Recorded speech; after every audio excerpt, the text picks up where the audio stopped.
Hi friends! Thanks for tuning in.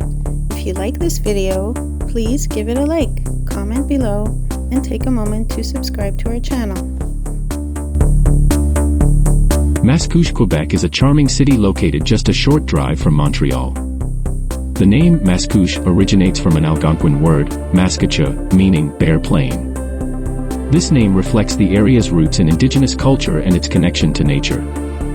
Mascouche was officially founded in 1722, and its history is still visible today in sites like Old Mascouche.